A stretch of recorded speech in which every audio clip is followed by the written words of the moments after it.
Brunesi si të punësuar ka mbi 200 të punësuar, kurse dekolli ka rreth 35 deri tani që shpresojmë deri te 100 ca të punësuar. Janë gjithë punësuar në janë gjithë punësuar. Jo, këta janë punësuar në Brunes.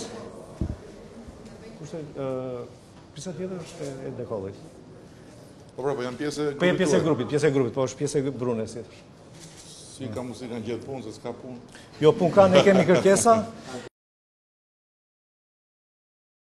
Kërkojmë dhe inxhinier, elektronik, kimista, inxhinier mekanik.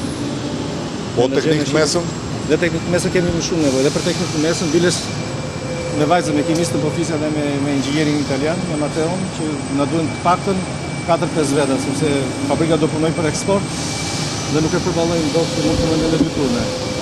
Ky është problemi më i madh që kemi trashëguar për sa i përket kraut punës, sepse për vite të tëra arsimit profesional u shkatrua, e tashti do na duhet disa vjet që të rimarim rrugën për të përballuar gjithë nevojat që ka tregu i punës, për teknik, për njerëz zanatëve, sepse mungojnë.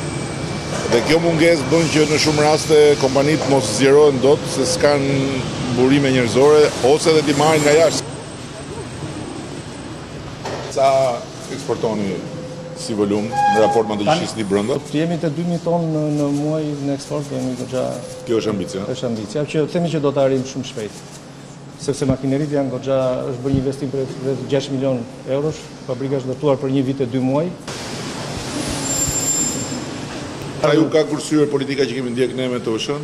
Po rreth nga TVSH-ja ne kursyem rreth 40 milion lekë të reja, plus një $400,000 në investim që të sollë makinerit. Rreth 30 milion lekë, nuk e mbaj më të rreth 30 milion lekë të reja që mu kthye TVSH-ja. Rreth 7 milion lekë të reja që është goxha shifre konsiderueshme. Që nuk e prisje, me thënë drejtën kur nisëm për të bërë fabrikën, këto lekë nuk se i prisim. Po kur se pret dhe të vjen, është akoma më kënaqshme.